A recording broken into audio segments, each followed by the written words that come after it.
Wired.com presents The Geek's Guide to the Galaxy. And here is your host, David Barr Kirtley. Hello, and welcome to episode 552 of Geek's Guide to the Galaxy. I'm David Barr Kirtley, author of the book Save Me Please and Other Stories.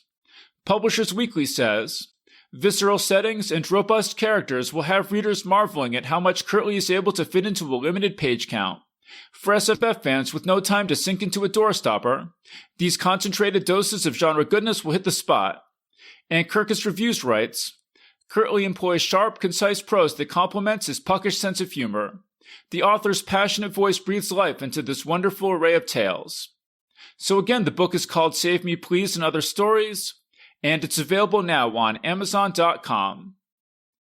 And our guest today is Greg Lukianoff, president of FIRE, the Foundation for Individual Rights and Expression, a free speech advocacy group. He's also the author, along with Jonathan Haidt, of the best-selling book The Coddling of the American Mind, How Good Intentions and Bad Ideas Are Setting Up a Generation for Failure.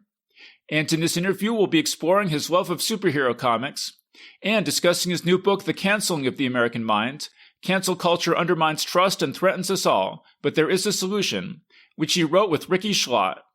And now here's our interview with Greg Lukianoff. All right, so we're here with Greg Lukianoff. Welcome to the show. Thanks very much for having me.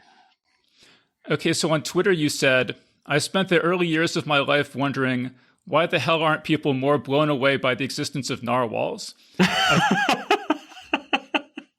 I felt the same way about neutron stars, 1960s Spider-Man cartoons, and Robotech. So what's so great about narwhals?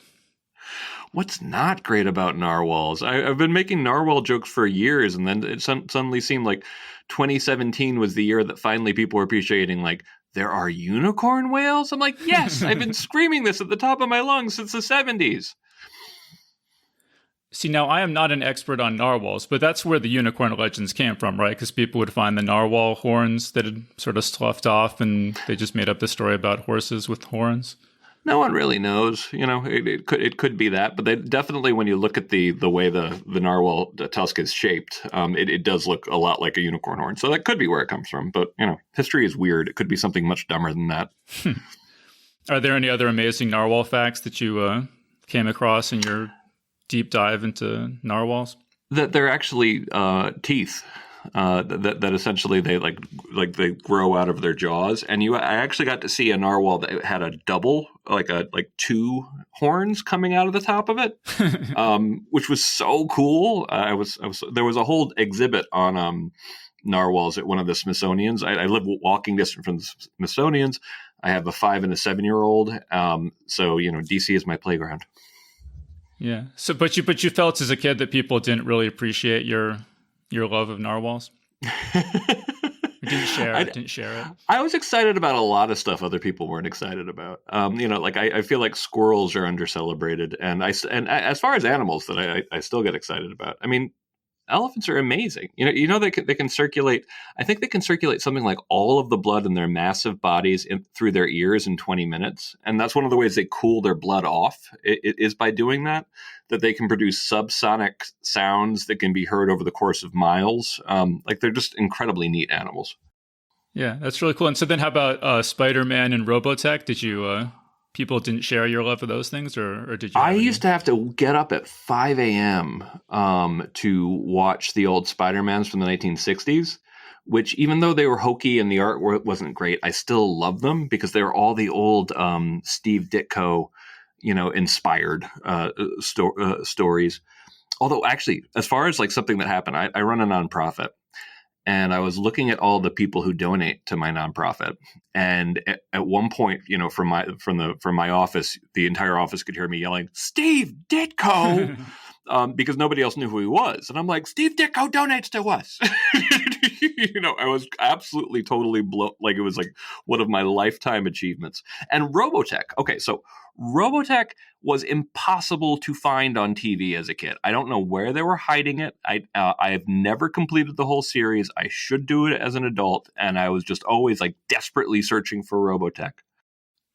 Yeah, I mean, I had the same experience where I always wanted to watch it, and it would just, every couple months maybe I would just happen across it and be really excited. But I just remember the closing credits, you would see all this amazing robot action.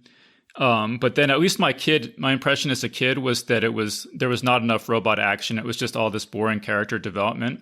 A lot of soap opera.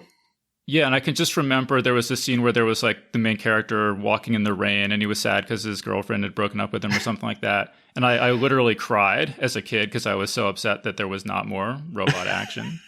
So that was how did they defeat the Invid in the end? Did you even? I remember it being something. No, I think I've only seen a handful of episodes of it, and that was in the 80s, like in 1982 or something. Like that. It's funny because they fought like the regular people, then they fought the giants, and then everyone gets destroyed by the Invid, and they seem invincible. And basically, by the last one I watched, I was kind of like, you can't defeat these guys; they're much too powerful. Yeah. So I saw you said in an interview that you were actually writing your own science fiction stories as a kid.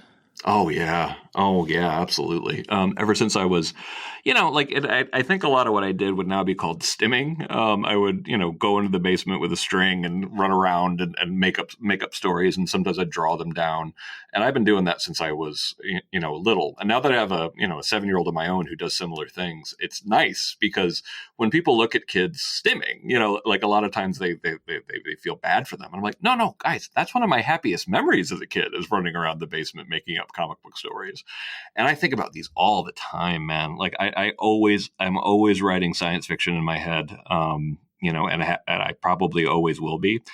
And I love what I do for my day job. So like, I don't want to stop, but I reached a point where if I'm going to write, like I'm coming out with a book on Tuesday, and I have found that if I spend all my time, like I could write op-eds and columns and still write science fiction short stories.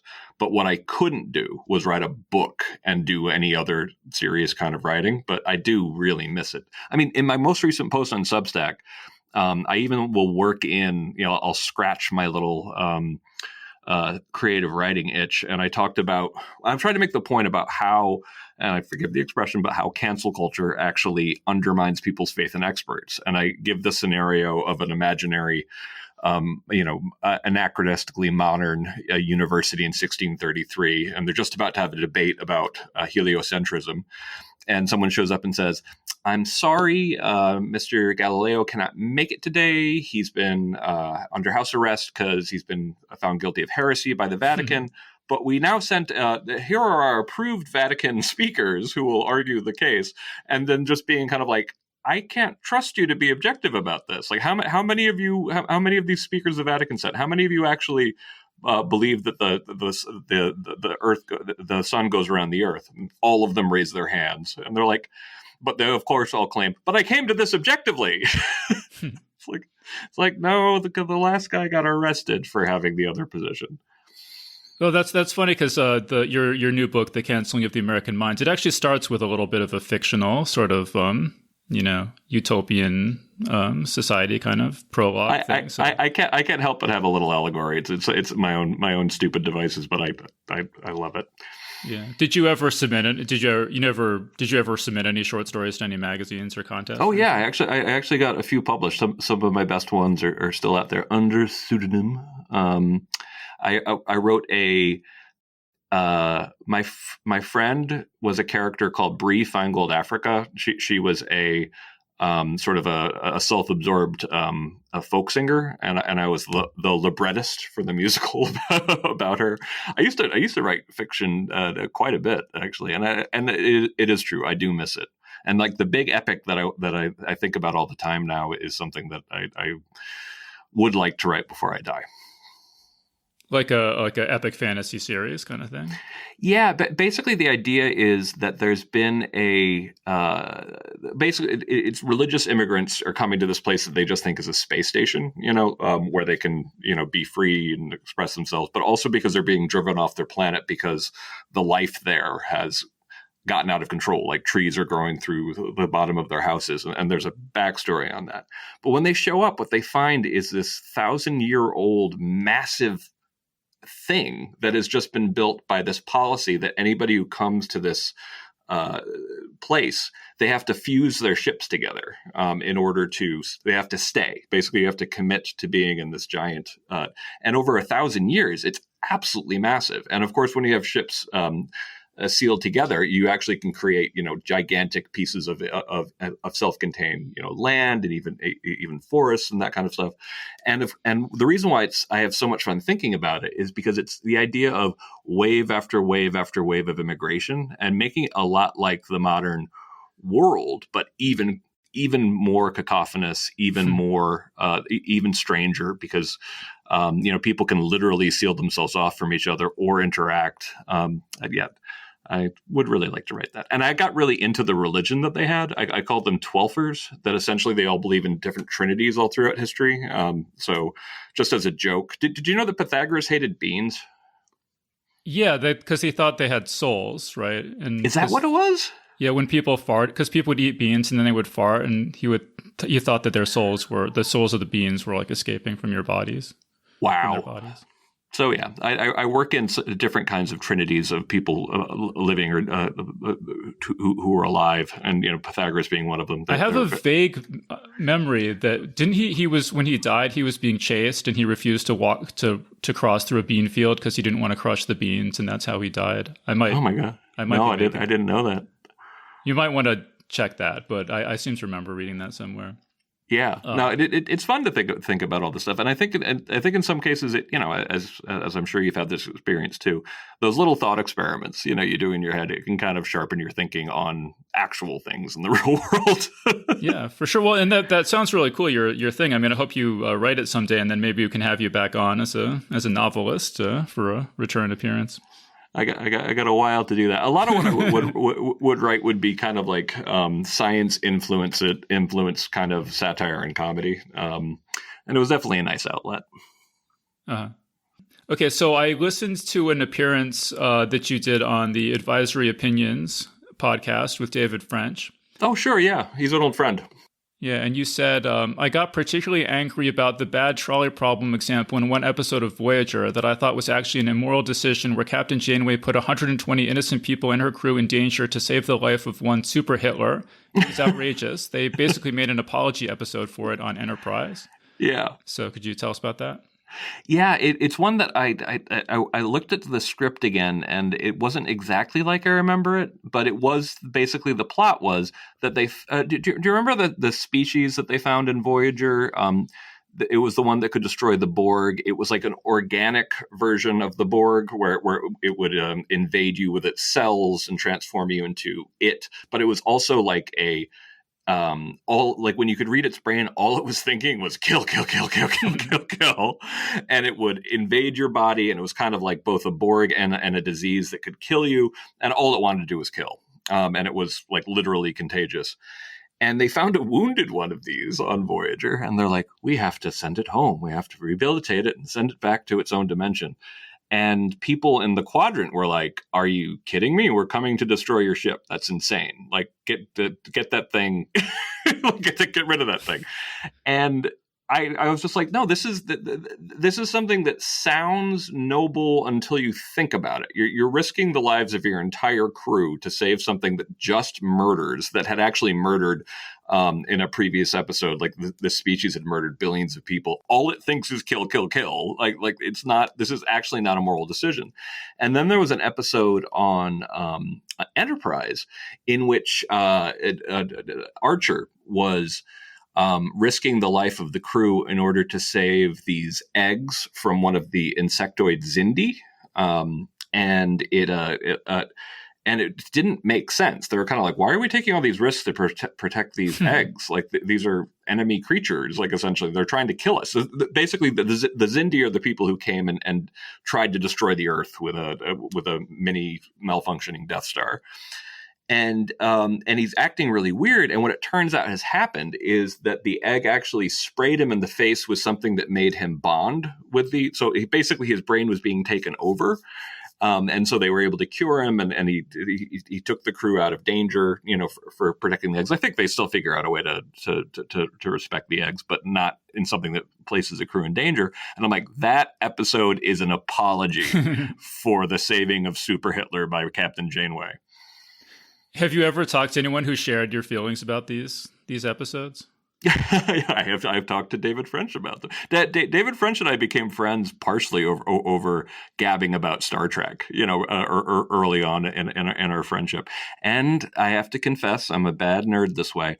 I haven't been keeping up with the new Star Treks, partially because I've just been too busy. I've heard somewhat mixed things, particularly about Picard, and also about some Discovery, but I have fairly uniformly heard that Brave New World is great.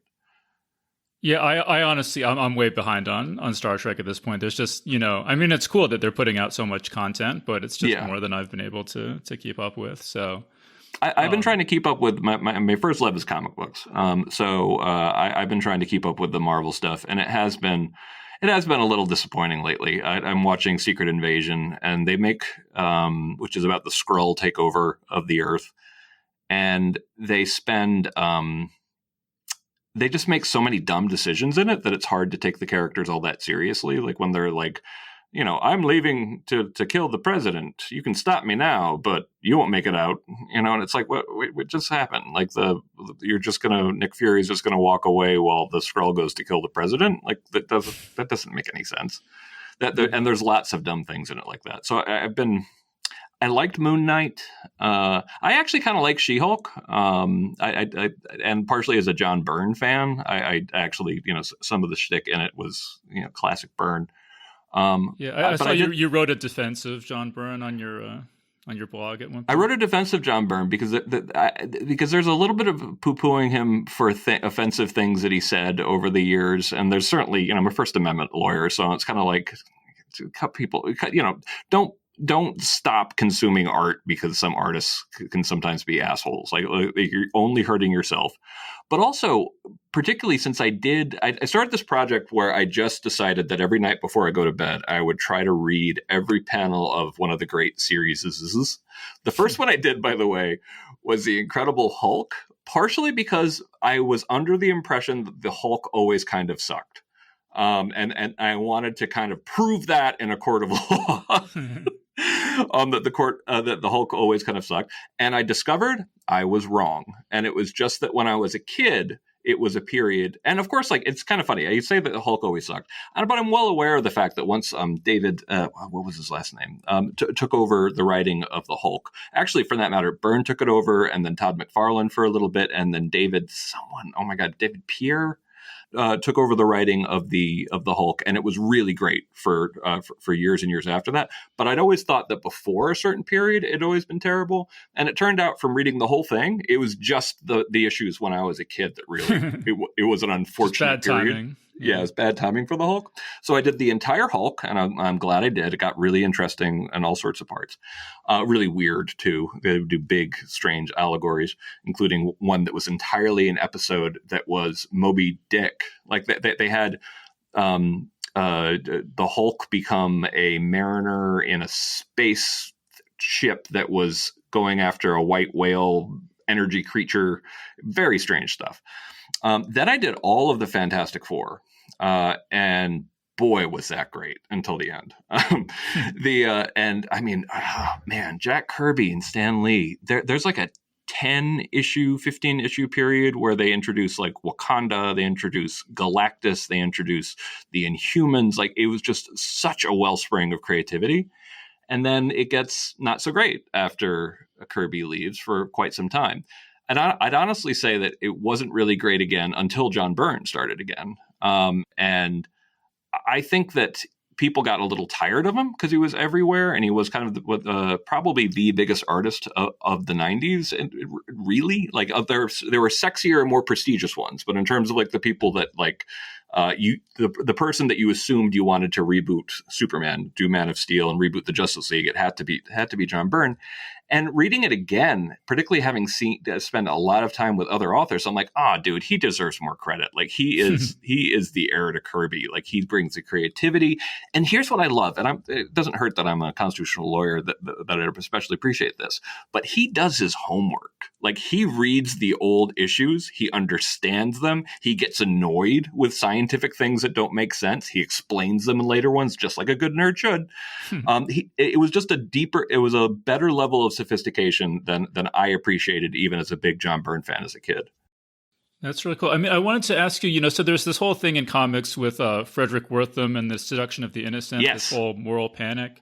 And I was just curious if you, and we still, I'm about the same age as you, we still felt the reverberations of that even in the 80s when I was growing up, that people would sort of look askance at comic books. And I was just wondering if just knowing about that whole thing played any role in you getting interested in free speech and, Oh yeah, like I mean, knowing about the comic book, the Wortham and the attempt to go after EC comic books, for example, and all the horror comic books, was something I definitely knew about. I didn't study it enough until maybe like 10 years ago, and then I think the best thing written on it is A 10-Cent Plague. I think it's just excellent writing in addition to everything else. I don't remember the author, but it's called The 10-Cent Plague, and I highly recommend it. Hadju, it's like Hadju, I think is the something like that. I also should do a shout out for Sean Howe, his book on I think Marvel Unmasked or something like that. And there's another Marvel one Comics: The Untold Story. Yes. There was one called just American Comics though that is definitely the best one I have read ever. The best history of comic books I have ever read. And I really got to get better at remembering people's last names. Anyway, I'll get back to it. Unfortunately, it's just, the history of America. Anyway, sorry.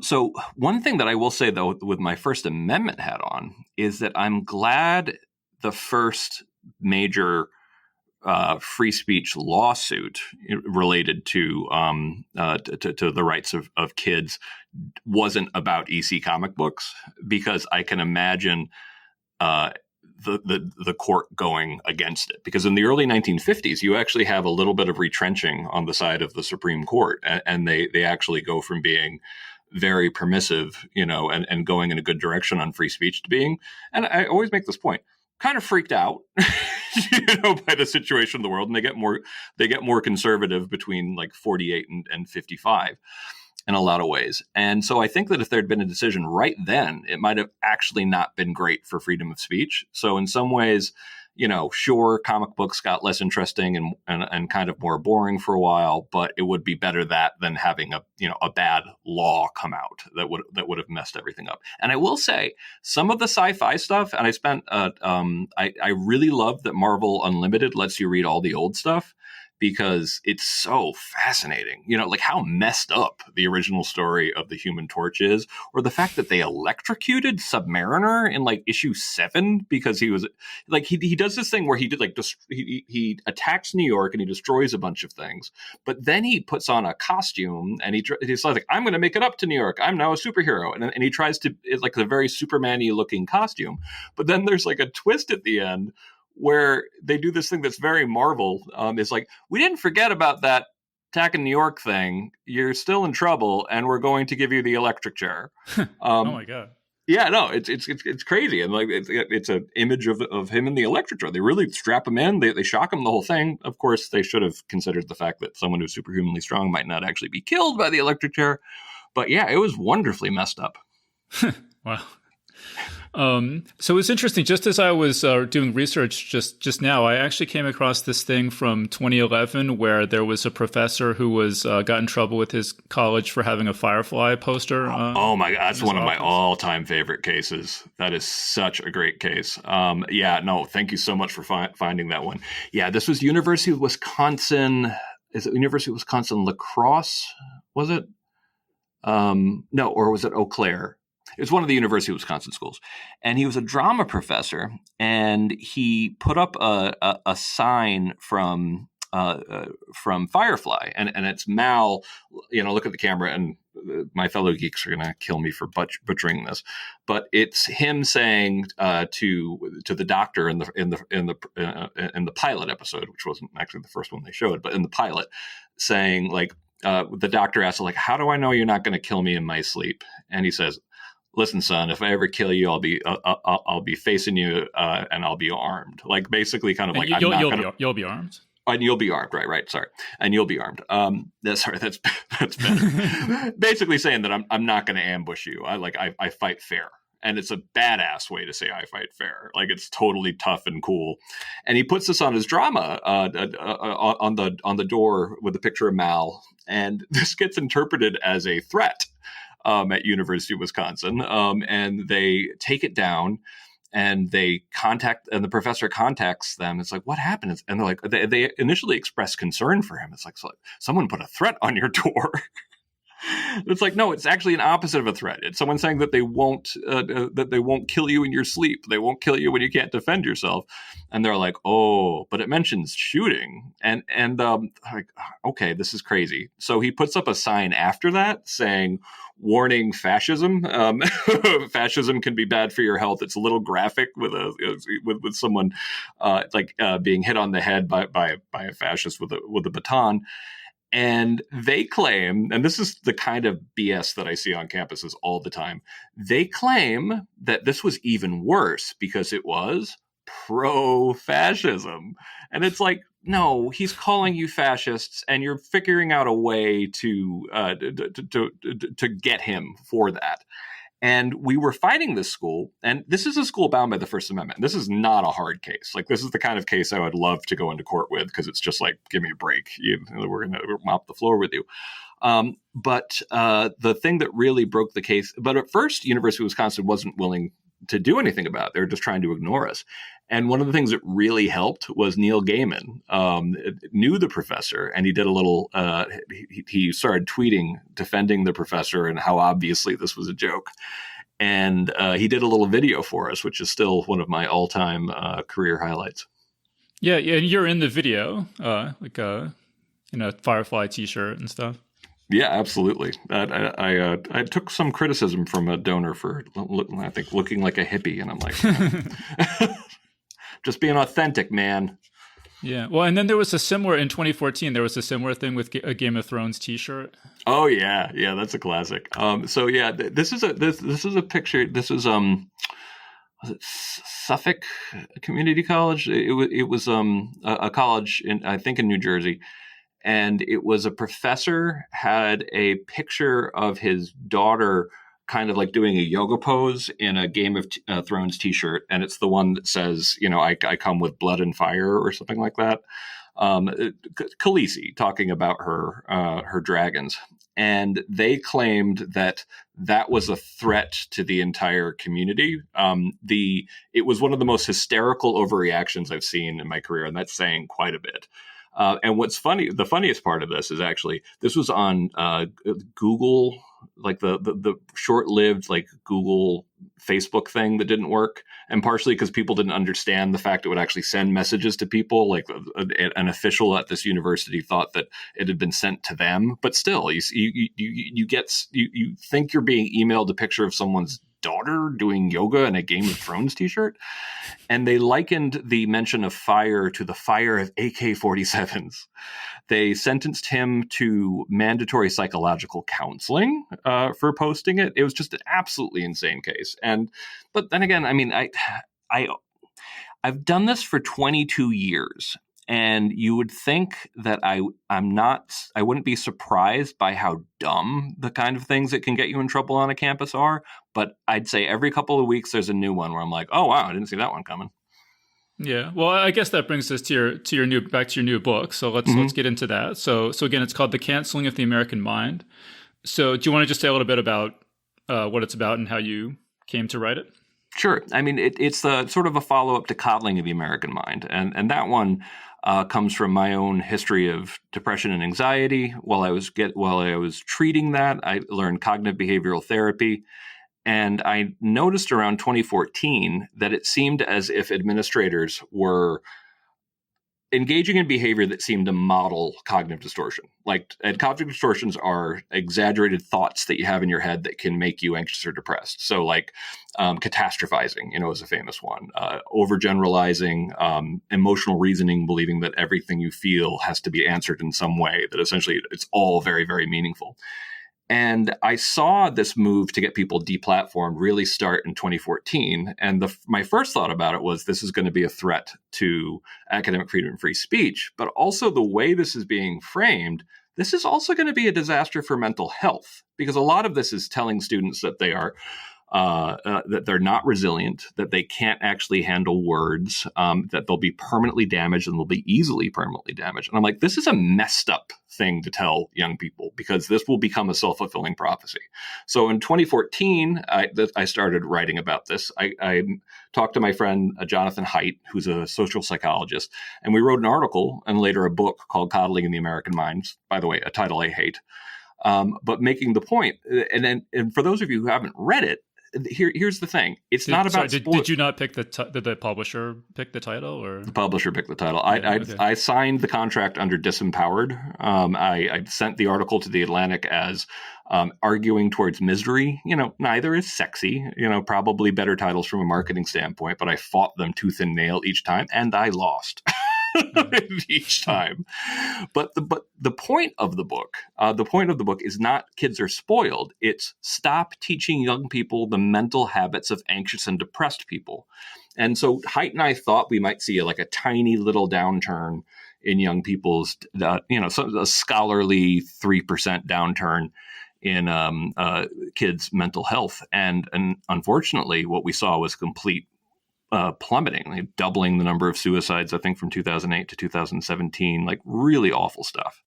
So Canceling of the American Mind is kind of a follow-up. This one I wrote with a Gen Z young woman named Ricky Schlott. She's 23, so she was 20 when I started writing with her. But I wanted the perspective of a Gen Z young woman, because so much of Coddling in the American Mind was about what was happening to Gen Z young women. And so having a perspective, and, two old Gen Xers, could use some additional insight on this. But rather than make a just straight up a sequel to Coddling the American Mind, like we originally planned, we decided to change it up a little bit to make it more about cancel culture, because I was still dealing with people on the interwebs who would claim that cancel culture is just a hoax. It's not happening at all. And since I was working on campus, I'm like, no. Something crazy has happened. There are more professors getting fired right now. There are more professors getting punished, more professors being targeted than any time since the law was established between 57 and 73. Don't tell me this isn't happening. And of course, when people are hyper partisan, they suddenly feel a little more comfortable with this idea.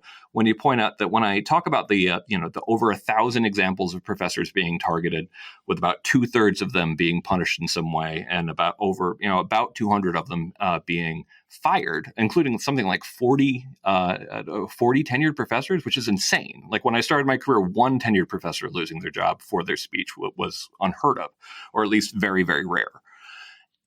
But about 1/3 of the punishments come from the right.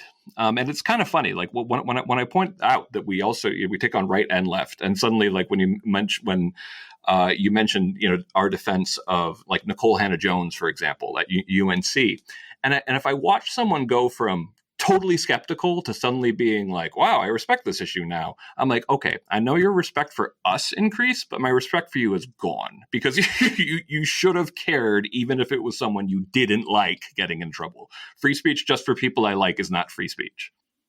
Yeah, and definitely if you're involved in fantasy and science fiction publishing, and especially YA publishing, there's no doubt that cancel culture is a huge problem and has been, at least since 2013 was the first time that I know of that a writer got sort of fired just because of their political beliefs. And it's just gotten worse and worse and worse ever since. It sounds really venomous in there. And I haven't kept up as much about that. But it's every time I look into it, it just sounds like a pit of vipers. Like what are some stories I should know about?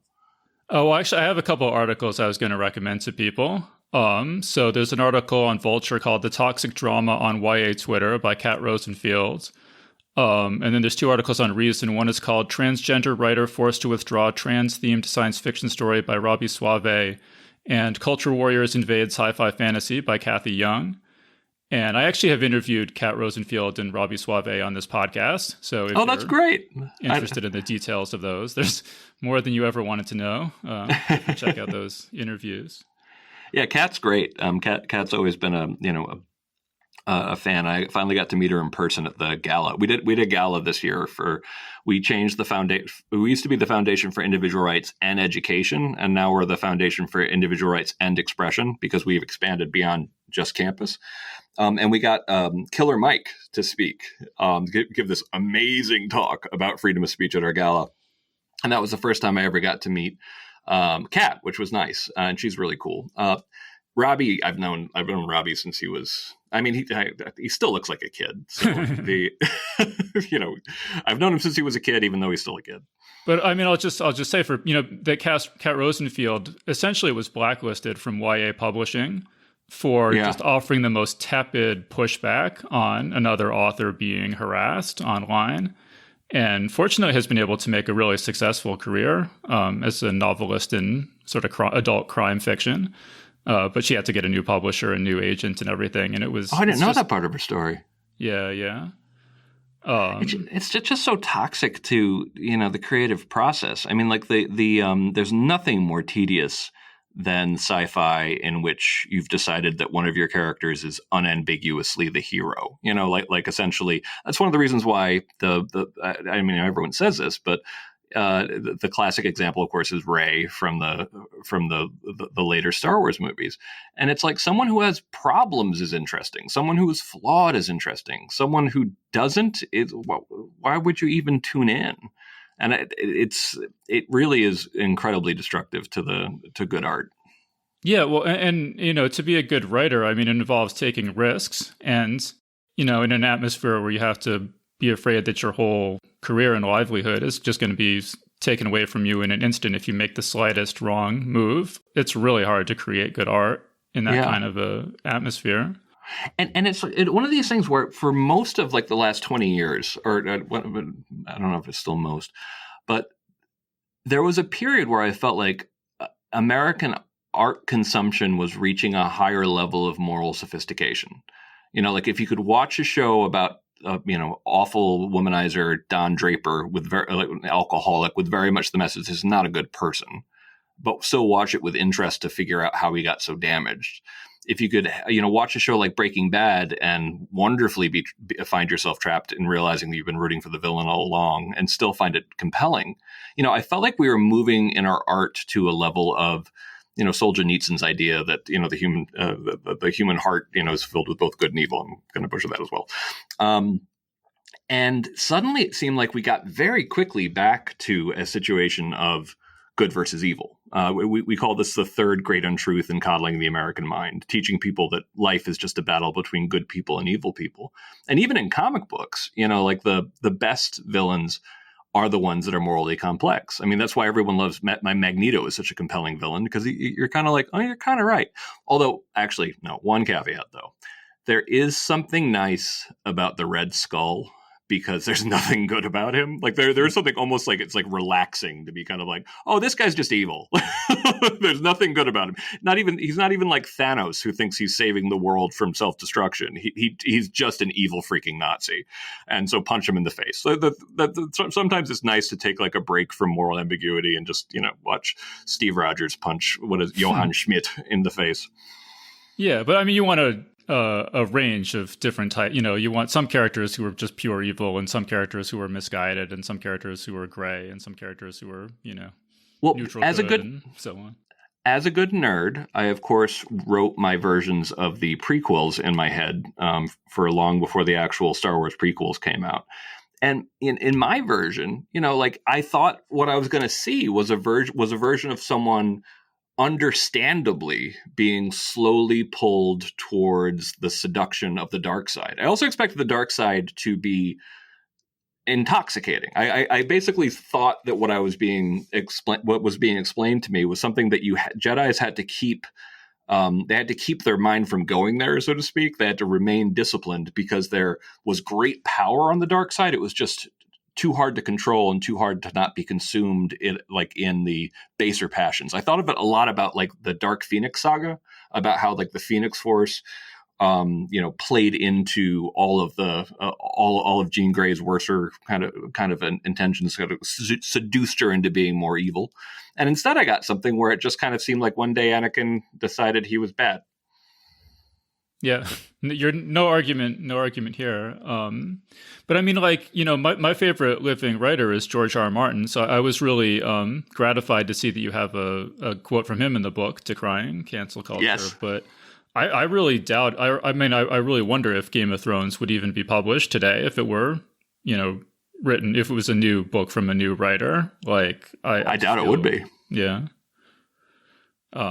So that's not a good situation at all. No, I mean, I don't think you could make Firefly either, because Firefly has, and it's something that started to come into fiction was the idea that sort of like we're the uncomfortable topic of rape being something that happens in war, for example, which is a horrifying thing, but it also helps you remind you that the past was genuinely terrifying, like it wasn't some kind of thing you could look back and, and be just wish you were there. You have to remember how truly awful and how much it was to be around in some of these, in these circumstances. For sure. I mean, so in one of my recent interviews, I read this book about Roger Zelazny, and just kind of, he's my favorite author when I was a kid. And just in passing, it mentions that, so there was this, during the Vietnam War in 1968, Galaxy magazine ran these sort of competing petitions where like half the writers were in support of the Vietnam War and half the writers were opposed to it. And it was really striking me that I can't imagine something like that happening today. And as far as I know, nobody was dropped by their publisher or agent or anything like that, or even there was a discussion of that. I mean, it just seems like a completely almost like a fantasy world from the perspective of today. And that's something that I want younger people to understand is that speakers would show up and would be protested. Yeah, people would write nasty grams about professors' bad views, but there wasn't organized pushes to get speakers disinvited or deplatformed at anything like the scale we've seen in the last 10 years. And let alone to get professors fired. And they've been really successful. Oh, dirty little secret here, though. A lot of people think that what we're saying, since I say this so often in interviews, is that for my career from 2001 to 2012 was overwhelmingly fighting administrative abuses. And then I talk about 2013, 2014 and up being students. They think that somehow that replaced the problems with administrators. But one of the reasons why it's gotten so bad on campus is many times it's administrators facilitating and working with students to do shout downs, to target professors. And so like, I think every time there's a shout down, every time there's like a cancel mob, every time, a professor gets forced out of a job, the university should investigate to see if if administrators within the university did anything to encourage it. And if they did anything to stop it, because I think if they really looked into it, they're going to find that and this happens time and time again in a lot of the big cases, that there was some amount of administrative, encouragement or involvement, and certainly very rarely, are these students stopped, and it's created a politically like just such a crazy atmosphere on campus, so much so that in the book I'm kind of like, listen. I would be perfectly happy if America decided that we're no longer going to get, and forgive me for sounding like a Marxist on this one, our ruling class from elite higher education, because I think elite higher education has just become a very strange, very warped, very out of touch factory, so to speak. To be fair, University of Virginia finished in the top 10 of our campus free speech ranking, and so did University of Chicago consistently does quite well. But other than that, I mean, Harvard finished dead last, and believe me, they earned it. Yeah, I would definitely have serious reservations about hiring someone who went to Harvard or Yale, unless I had some way of establishing that they weren't nutty. I mean, that they're not going to show up and try to cancel everybody, because that's one of the things that people ended up after coddling came out. Like, how many professors? How many heads of businesses wrote me in Height or called us to say, like, wow, this new crop of students from the elite schools, they think that the problem with my organization is that there are people here who have opinions they don't agree with.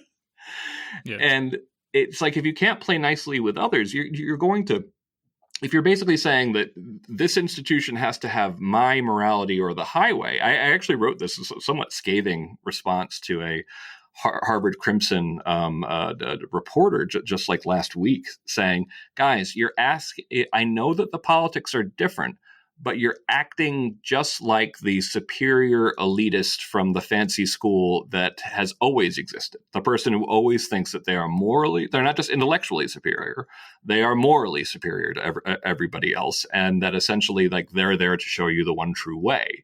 And I think that some of that arrogance among the most educated class had died down a little bit, but now it's kind of reasserted itself in a way that's so self-confident, it can't actually see how arrogant it's being.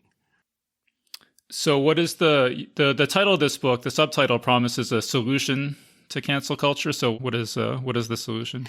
None of it's easy, and that's one of the reasons why we spend a third of it talking about it. We talk about parenting, and we give some ideas of how not just not to get your kid canceled, which all parents are worried about, but how to make sure your kids aren't cancelers is actually the bigger part of the problem. Have kids that are willing to stand up for their friends, have kids, definitely minimizing to the extent possible the role of social media in kids' lives, keep it as late as possible. I think that's going to become increasingly practical, as crazy as that sounds, as time goes on. I think we're learning, so for example, as far as like a simple reform that I think made a big difference, was there a number of schools that are trying out your phone goes in your locker and at the beginning of the day, and you're allowed to check it maybe twice, but that's it. And it's been an incredibly successful intervention for breaking the weird, distorted hyper reality of living your life in social media battles. So I think that there are some reforms that K through 12 can do. I have a whole thing called Empowering the American Mind about my vision for K through 12 reform, because there are all these laws that I think are poorly thought out trying to reform K through 12, from saying these are the books you can't have and these are the things you can't teach. And I'm like, no, what you need is a positive vision that is just inconsistent with things like cancel culture and hyper sort of identity focused meanness. So we have that for K through 12 reform. We talk about parenting. We talk about ways to keep your corporation out of the culture war. And one of the ways you do that is just like I said, is make sure that when you're hiring people, it's like, listen, let's say take your deepest held political belief. What if I told you that there was someone here in the office who totally disagrees with you? Would you want that person fired? And if you can actually figure out, there's probably a more sophisticated way to do this to actually get an honest answer out of them. But you don't want to hire those people. It's going to keep you from getting great talent. It's going to keep you from having a lively and diverse workplace. But when it comes to higher ed, man, I think we got to try everything. I definitely think we should rely less on elite higher education as much as we can. I even go so far as to propose, if there was some insanely difficult humanities test that you would have to read, every single book, people had to read back, when it was tough to get a humanities degree, maybe 50 years ago, understand them well, the kind of exam that 1 out of 1,000 people could pass. If we had something like that, and that would give you a prestigious kind of award that would be the equivalent of a BA, that would tell you a hell of a lot more than going to Harvard would at this point. And here's why. Harvard, 45% of the white students are either, this was a stat that I read, are either legacy admissions, athletes, or kids of professors. 45%. And when it comes to what they do when they're there, the average, I can't say this enough, GPA at Harvard is 3.8. So that means you could have a kid who's just a super legacy to $1 billion donor, show up and coast, because I also know from going to elite schools, yeah, sure, it's fine it's hard to finish at the very top of your class, but failing out is almost impossible at a place like Stanford. It's very, very difficult. You have to put your mind to it in order to fail out. And so what is that indicating? And meanwhile, a lot of the ideology that you're learning at Harvard is how to organize to shut up people who disagree with you politically, and how to organize to get your professors canceled, which is dysfunctional for a workplace as well. So I think if there was some test that could actually tell me, for example, as an employer, that you understand statistics, that you know how to write, that you're well read, that you have a lot of discipline, that would be, you now have an opportunity to create a better indicator of who the best, brightest, hardest working, best hires are that could be no cost or at least low cost. I think there's a huge opportunity here because people are rightfully losing trust in these multi-jillion-dollar endowment universities. I mean, one thing I would really like to see is for as many institutions as possible sign some sort of pledge that they would have like a 6-week cool down period whenever social media demands that they fire or anybody or, deplatform them or disinvite them or anything like that. That just ahead of time, they've said, like, in every situation where this happens, we're going to take 6 weeks before we make any decision or announcement or anything. And then, because I feel like 98% of the time, 6 weeks later, nobody would care. We don't say 6 weeks, but definitely a cool off period is something we talk about in our corporations chapter. And so I totally agree, because it is the case. Like these social media mobs, they feel like they're everywhere for a week. Actually, sometimes they feel like they're everywhere for 2 days, and people get fired in I'm taking such heat. It's like, guess what? They're going to turn on to something else 2 or 3 weeks from now. You might not even remember this happened. So yeah, like a cool off period is exactly what you should do. Mm-hmm. But I also just feel like, I think the only long-term solution really is just for people to support people who are canceled, just on principle, that anytime you see someone who you think is being punished disproportionately, you just support their GoFundMe or send them an email or hire them or whatever, and support them any way you can, and just try to balance out that. And just everybody does that throughout society, Yeah, and definitely, and that comes from a more significant cultural change. My co-author likes to say courage is contagious. So it is the case that when people raise their hand and say, "Hey, no, that's my friend," or "That's a scholar I really respect," it makes a difference. I remember in 2020 when there was just this huge uptick in attempts to get professors and students punished. Some Harvard students went after Steve Pinker, who's on our advisory council, brilliant best-selling author, psychologist. And it was nice to see when they tried to go after Pinker for some of the stuff that he wrote, which was all true. How many of his fans and other professors just kind of like, nope, like we stand by Steve Pinker. Now, of course, he has a special advantage that he's very well known.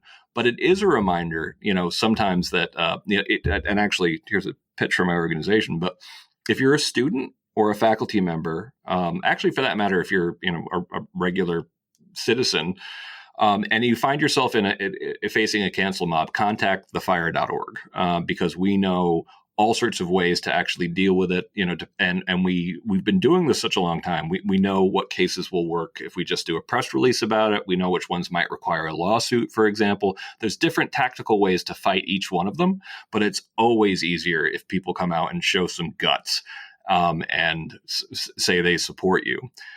So like I think about, and I try to think about like what the framework, for teaching people about sort of free speech culture, because we talk about the cure for cancel culture is free speech culture, but what does that mean? And of course, like it's since it's cultural norms, you're talking about comparing, putting a thumb on the scale for freedom of speech, for freedom of your opinion.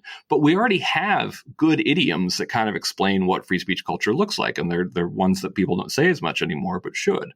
It's a free country. Everyone's entitled to their own opinion.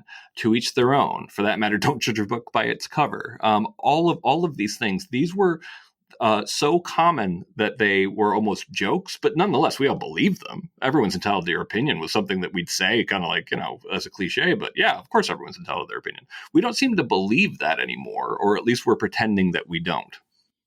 What you were just saying about Steven Pinker was reminding me of one of my big frustrations I've had with cancel culture is that people who are really wealthy can survive and can express their opinions and they're fine, and then people who aren't get completely destroyed.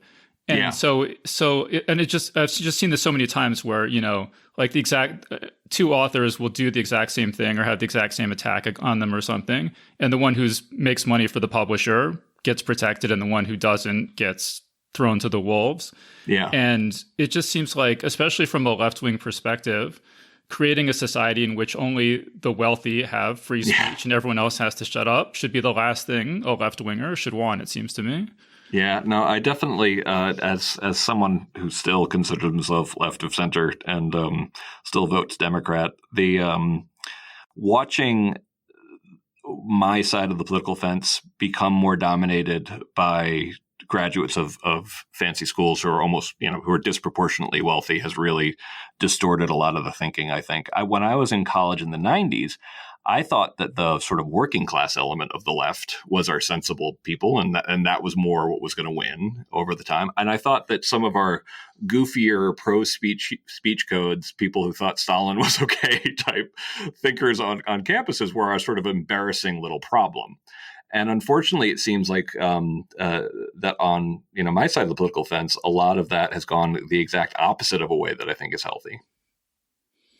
Actually, speaking of that, I had a quote I was going to maybe... Okay, so this is... I never knew this until I read a book called Panics and Persecutions, 20 Tales of Excommunication in the Digital Age. Oh. And it just...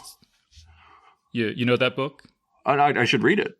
Yeah, no, it's all like case studies of different people who were canceled. But just in the introduction, it had this thing I never knew. It says... At the time Orwell was writing Animal Farm in 1984, the bulk of the British intelligentsia was still scathing toward anyone within its ranks who criticized the USSR. Orwell noted, the sinister fact about literary censorship in England is that it is largely voluntary. Yes, you could publish unfashionable opinions, he noted, but to do so was to make sure of being ignored or misrepresented by nearly the whole of the highbrow press. Both publicly and privately, you were warned that it was not done. And... that's just interesting to me that a writer, at that time had this sort of somewhat similar experience, and that I just feel like people on, and I'm a liberal atheist. But the people on the left just have this sense of like unquestionable moral correctness. Yeah, and, I'm reading the Oppenheimer biography at the moment, and yeah, like the I kind of thought we were going to learn that lesson from Orwell. Essentially that the hyper doctrinaire, the person who thinks that I gave a speech called "Fight the Guardians" at the gala as well, which is one of my favorite speeches that I've ever given, because I also am proud of it because I worked really hard on it.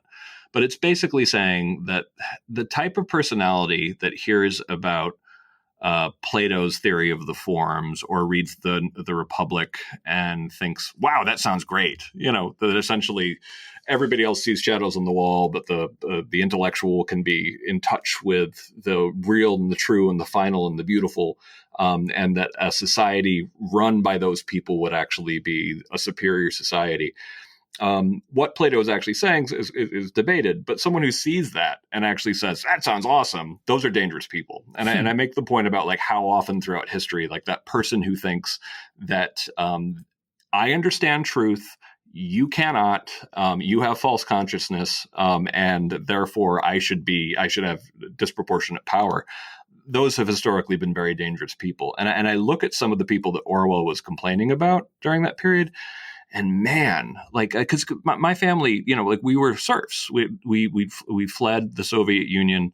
My grandfather fought in the Bolshevik Revolution as a serf, as what would be later called a kulak. And of course, we lost. And I really bothers me to look at. There was a period where people who were like, wow, we really made a mistake supporting some of those monsters like Stalin and to be clear, then this might piss off some of your listeners, but also Lenin. I mean, in terms of like people who were just shot in the back of the head, like Lenin was merciless. But there was a period, certainly in the 90s when I was growing up, where people were like, oh yeah, no, we were totally wrong on all that, because we got to see the Soviet Union fall and all these, I lived in Eastern Europe for a while there, and how happy people were to be gone with this paranoid, awful system. And I thought we'd won that argument. And now I have to deal with people on Twitter who are kind of like, oh, yeah, no, that was all great. And deal with tankies, like who basically think that, oh, we were right after all. We don't have to apologize for anything. All that certainty and belief in the superiority of the people who will be our dictators is right. And it scares the living hell out of me, to be honest. Yeah. I mean, one thing I want to ask you before we run out of time, one thing I brought up with Robbie Suave, is I had this idea, well, what if there was like some federal agency like FEMA that would come in and like help you put your life back together after you were canceled?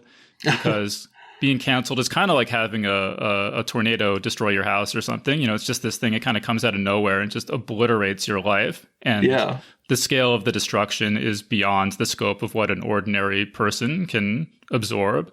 So I'm just curious, would you be in favor of something along those lines? I know that someone has tried to start a nonprofit that kind of did that, and I don't know what happened to it.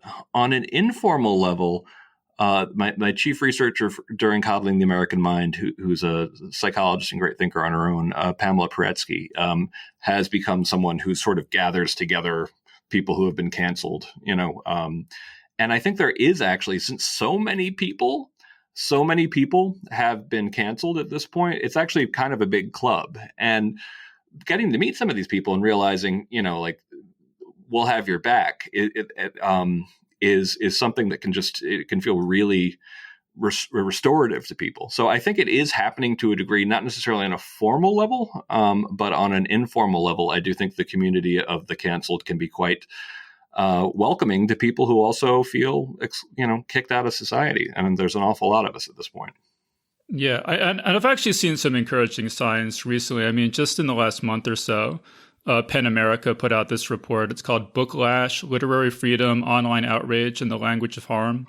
Yeah, and I was actually surprised and really encouraged to see that. I don't think that would have happened 5 years ago. Yeah, but I just feel like the ground is shifting. I think that there's an opening, and I just hope we don't squander it, because like what happened last time when the speech codes were defeated largely in court from University of Michigan to Stanford. And professors stopped being psyched about speech codes and students did. There was a sense that this whole thing is over, when really we'd gone from a campus free speech atmosphere that might have been an A to a C-. I feel like we just went to an atmosphere on campus that was like a F-, and we've gone up to a D+, and we think it's all over. And honestly, everything going on in the Middle East, everything that's going to go on next year with the election, I don't think we are anywhere near out of the woods. No, yeah, unfortunately not. But I just feel like, as you say, more and more people getting canceled and having friends canceled and colleagues and stuff. I think, they can cancel us all. Anyway, such a pleasure chatting with you. I could talk nerd stuff all day. I didn't get to say on the air. I'm trying to read every issue of the Avengers, and I kind of dismissed the idea that there could have been good Avengers written in the late 90s. And I've been reading the 80 issue run that's the Heroes Reborn to the Avengers Disassembled, and I'm really impressed. These are a bunch of storylines that I actually think were quite cool. Yeah, that's awesome. I mean, yeah, we are out of time, so I'll let you go. But do you have any other final thoughts or any other projects you want to let people know about? Check out thefire.org if you get in trouble or are canceled, particularly if you're on campus. And check out The Canceling of the American Mind, which comes out on October 17th. Yeah, all right, great. So we've been speaking with Greg Lukianoff, co-author of the new book, The Canceling of the American Mind. So Greg, thank you so much for joining us. Take care. Bye. And that was our interview. So big thanks again to Greg Lukianoff for joining us on the show. This episode of Geek's Guide to the Galaxy was made possible thanks to support from listeners like you.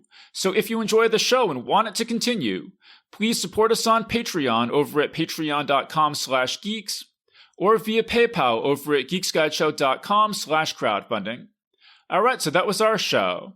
So thanks everyone for listening, and we'll see you next time. The Geek's Guide to the Galaxy is a production of Wired.com. For more information about the show, visit geeksguideshow.com. To learn more about your host, visit davidbarrkirtley.com. Music and voiceover produced by yours truly, Jack Kincaid. If you enjoyed this program, tell your friends. If you didn't enjoy it, tell no one. Thank you for listening.